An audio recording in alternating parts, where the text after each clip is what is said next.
Welcome to the last of the previews of our pilgrimage to Israel. Today we'll be looking at the city of Jerusalem, our time there.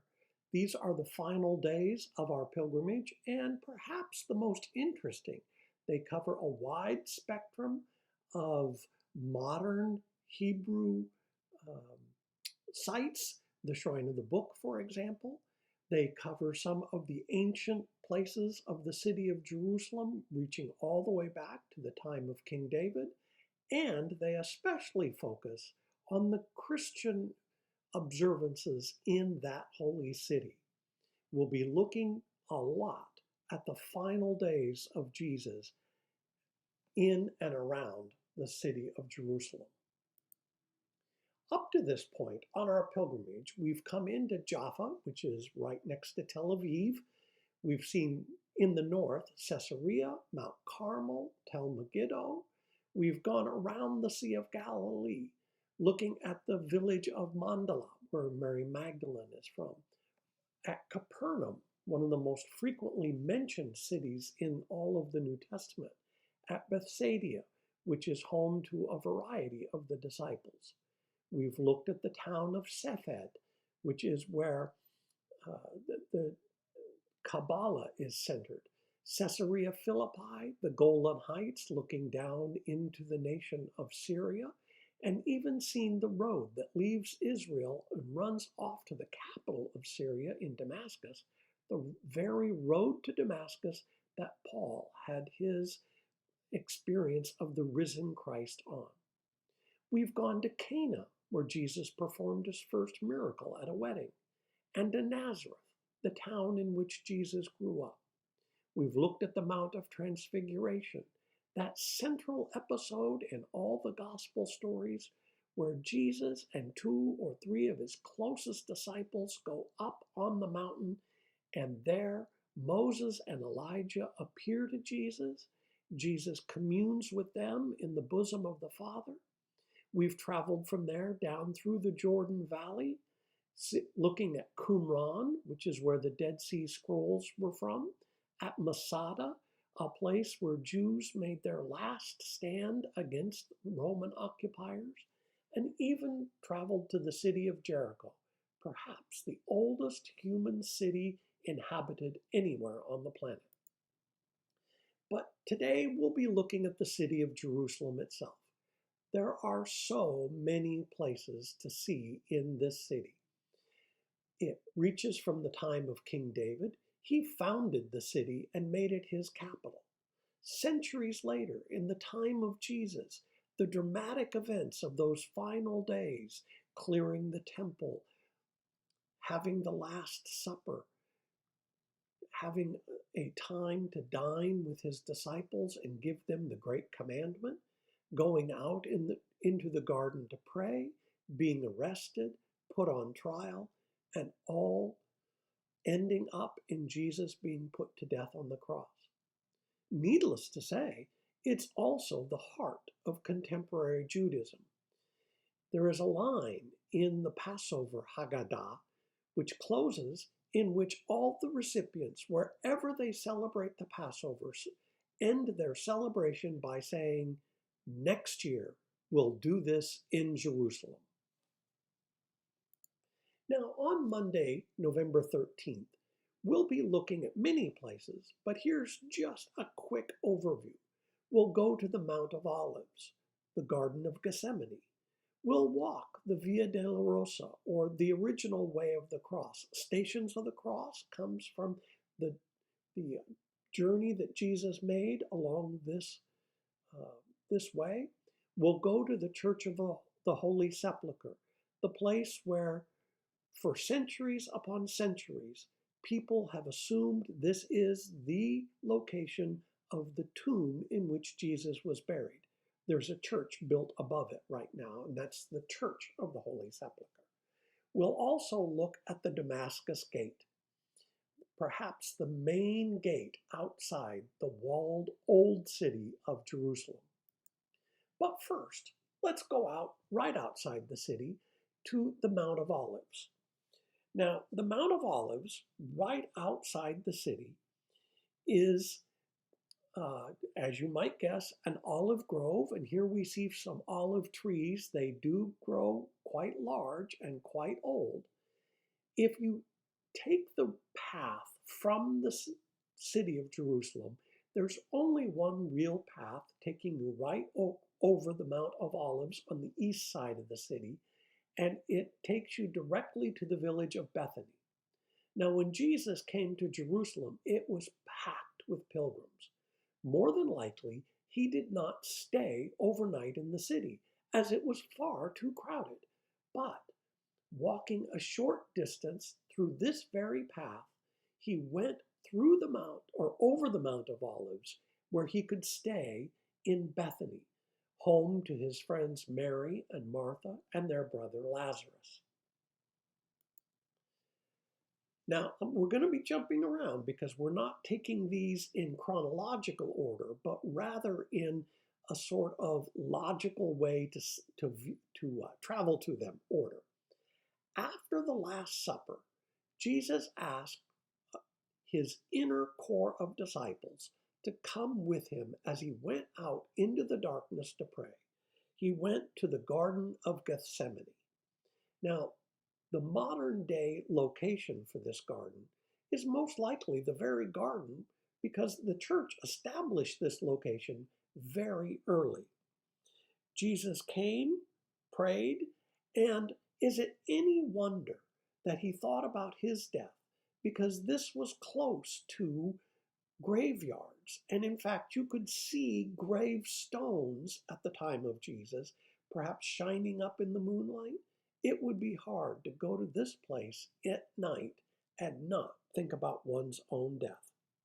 The church that was first built here is most likely on the very spot where Jesus was prayed. It was identified quite early, but it was destroyed by an earthquake sometime in the year 744 to 745.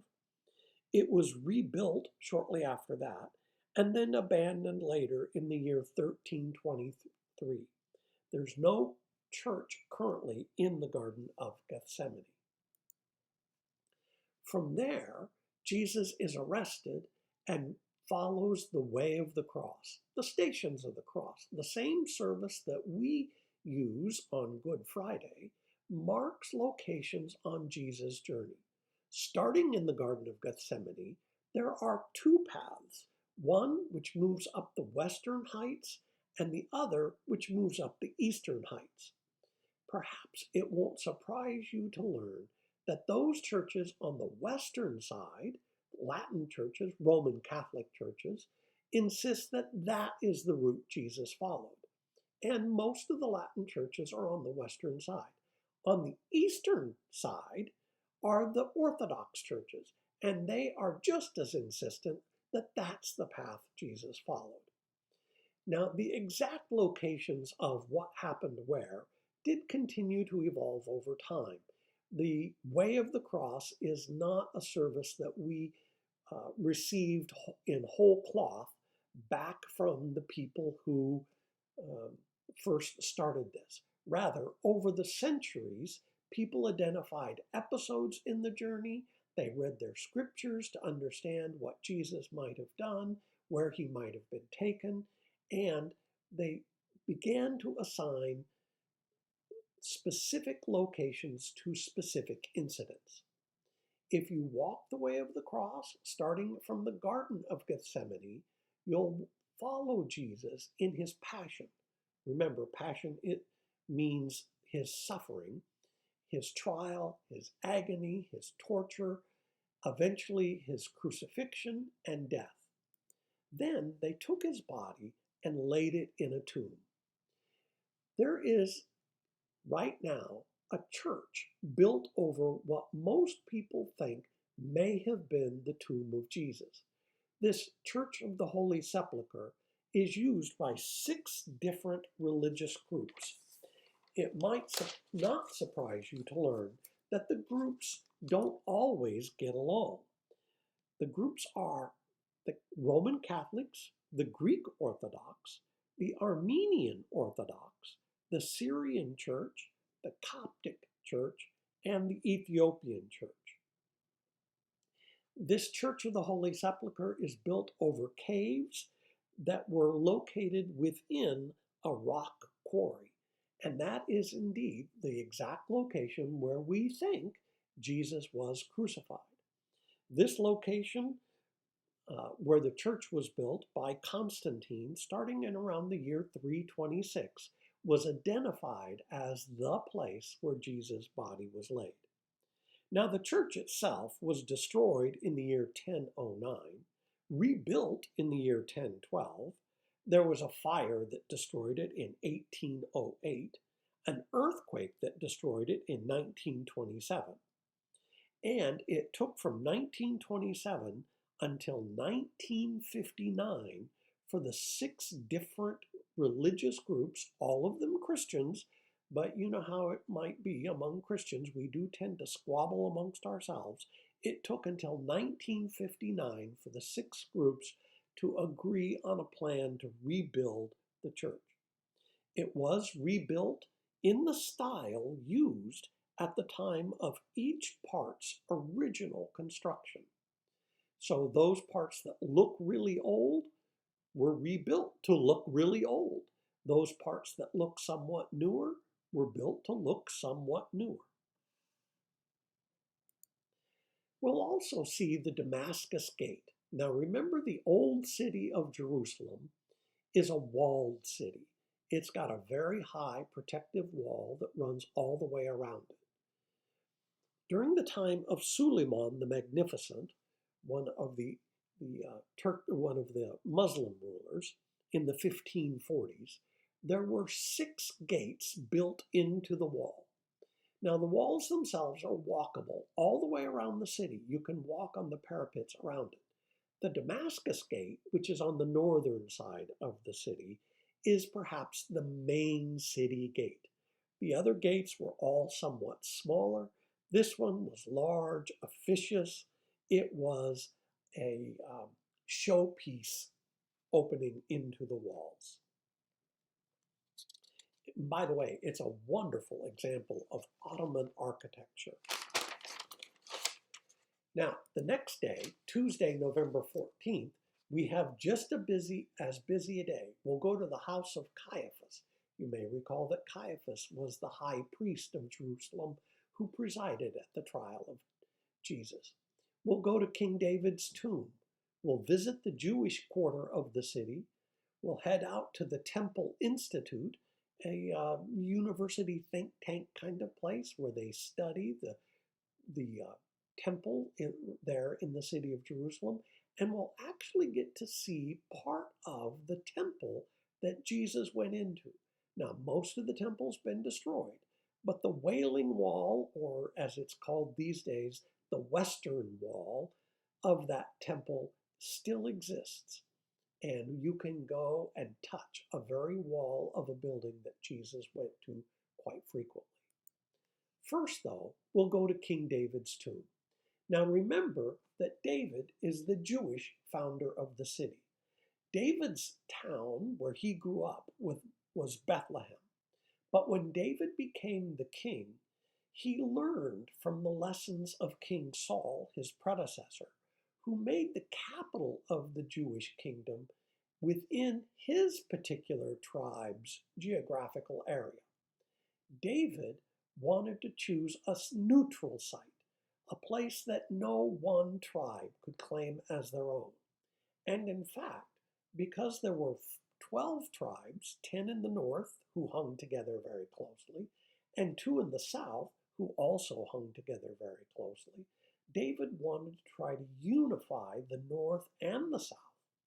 Even though he had become king of the southern tribes, it took an additional 6 years before he became king of all 12 tribes, when the 10 northern tribes finally recognized him as king.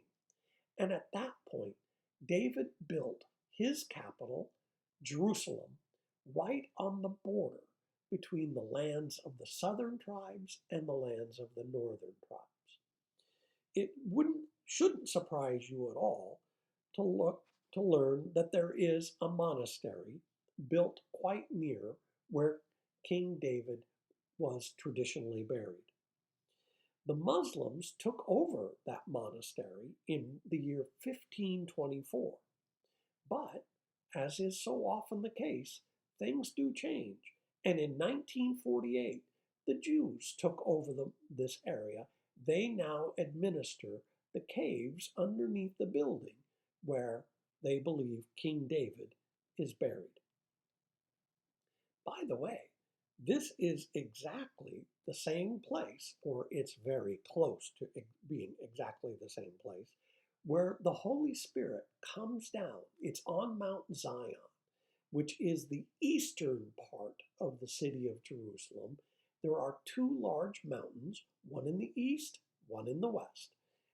East is Mount Zion, and that's where Jesus went out after he was resurrected and told his disciples to wait for him there, and where the descent of the Holy Spirit came, where Pentecost occurred, right around the corner from where King David was buried all those centuries ago.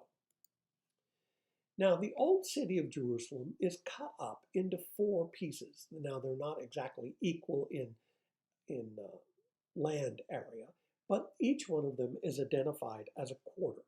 There's a Jewish quarter, a Christian quarter, a Muslim quarter, and an Armenian quarter. Armenia was the very first nation who became Christian. And even though Armenia lost their independent existence for most of the last 2,000 years very quickly, the Armenian quarter in the city of Jerusalem became their national heartbeat, their cultural home.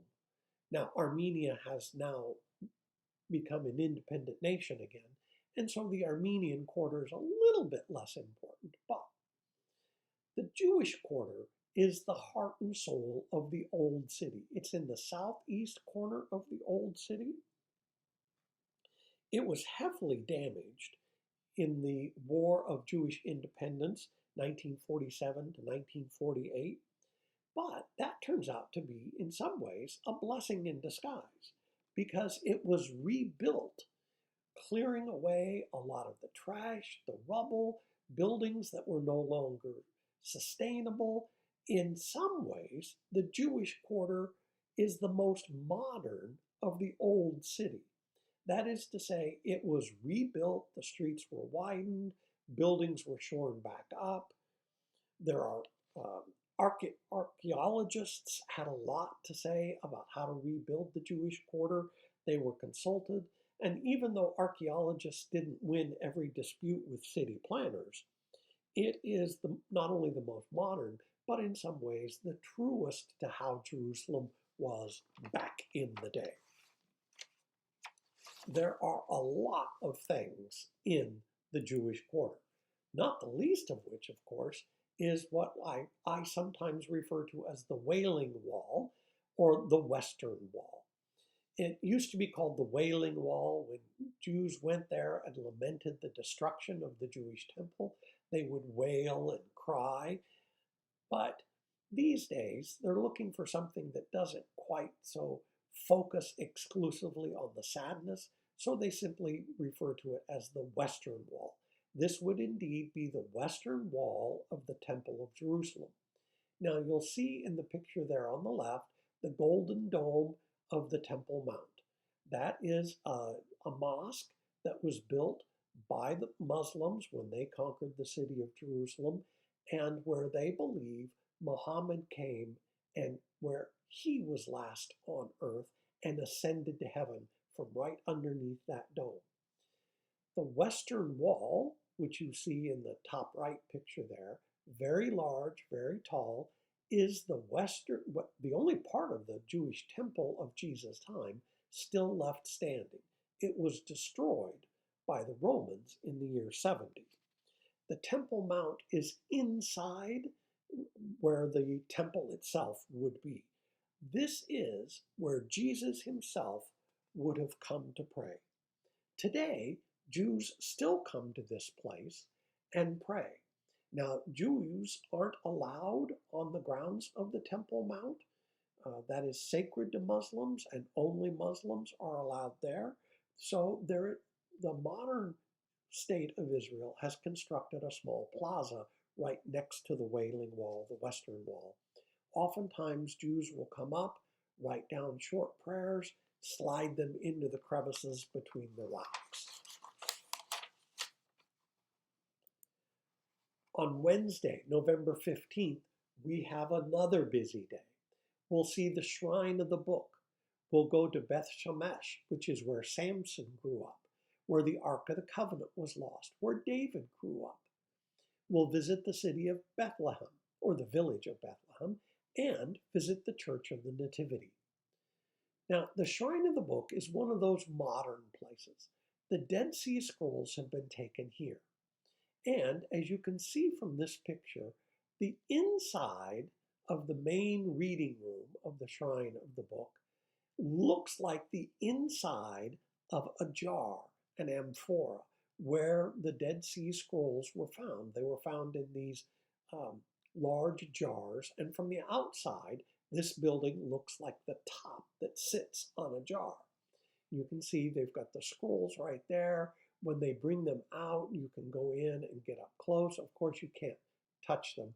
This is an ongoing research facility where all sorts of Jewish excavations come for study, for diagnosis, for translation.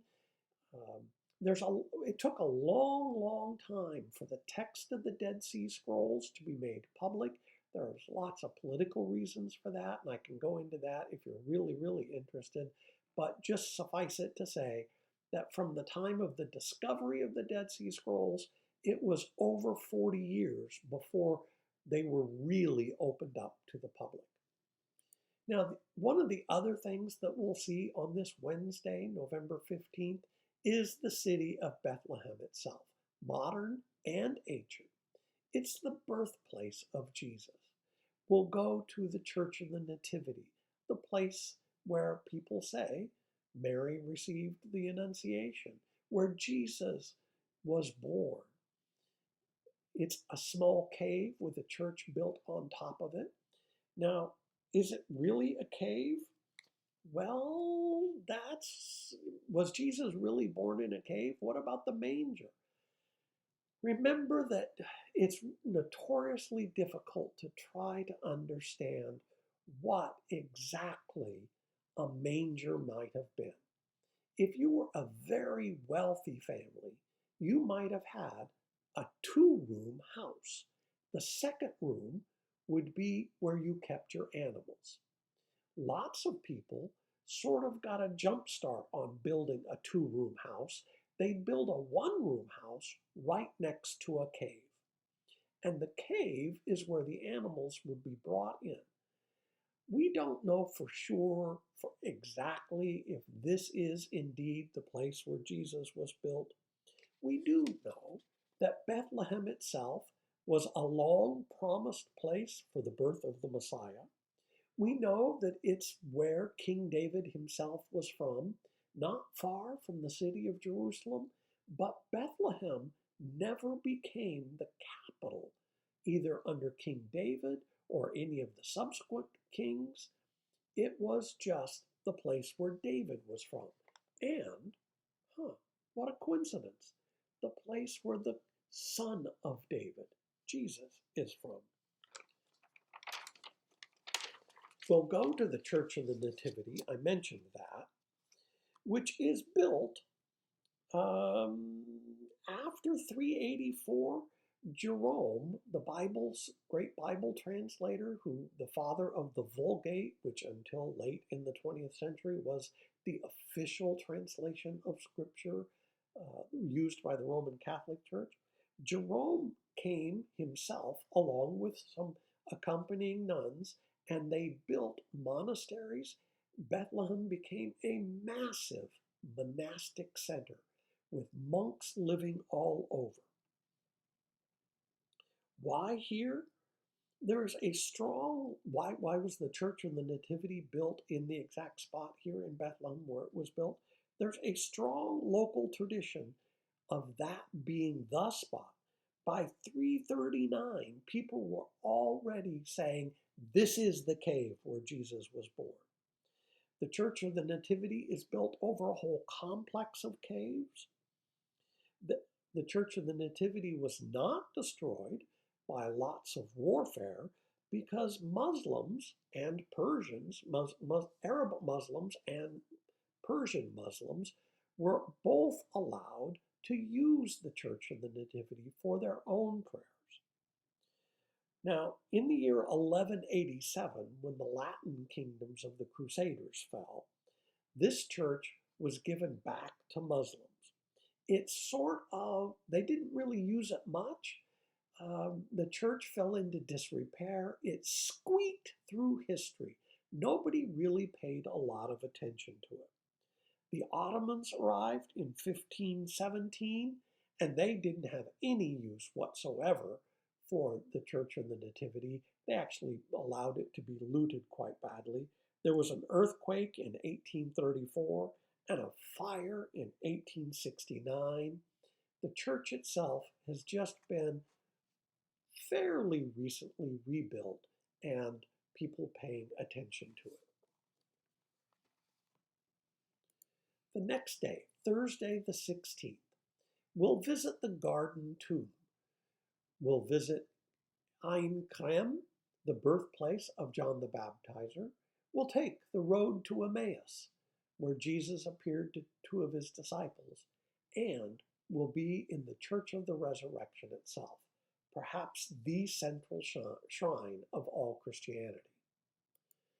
Now, what about the Garden Tomb? Didn't we go to the Church of the Holy Sepulchre early, the place where Jesus was buried? Well, yes. This Church of the Garden Tomb, there's no church located there. The Garden Tomb is almost assuredly not where Jesus was buried. But in many ways, it has a better look and feel. If you go to the Church of the Holy Sepulchre, you won't be able to see how it looked back in the day. After all, there's been a church built on the site.